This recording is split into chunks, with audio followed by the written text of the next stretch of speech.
வணக்கம் மக்களே, நம்ம சேனலை ஃபர்ஸ்ட் டைம் பார்க்குறவங்க மறக்காமல் சப்ஸ்கிரைப் பண்ணிக்கோங்க. இப்போ நம்ம பார்க்க போகிறது சிறகடிக்க ஆசை தான். முத்துவும் மீனாவும் ரோஹிணியை வீட்டில் போட்டு கொடுத்துட்டாங்க.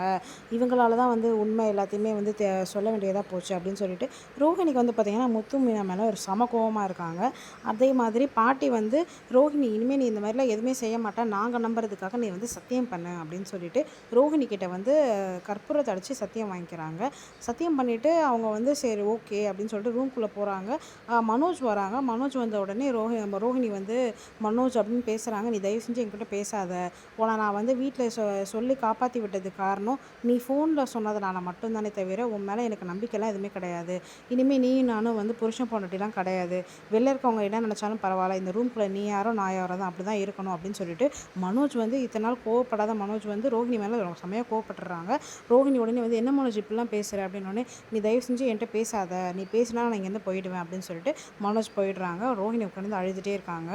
முத்து மீனாவதால தான் இப்படி ஆச்சு அப்படின்னு சொல்லிட்டு அவங்க மேலே செம கோவத்தில் உட்காந்துட்ருக்காங்க. முத்துவும் மீனாவும் பார்த்திங்கன்னா என்ன இப்படிலாம் அவங்க ரோஹிணி பண்ணியிருக்காங்க அப்படின்னு சொல்லிட்டு பேசிகிட்டே இருக்கும்போது ரவியும் ஸ்ருதியும் வந்துடுறாங்க.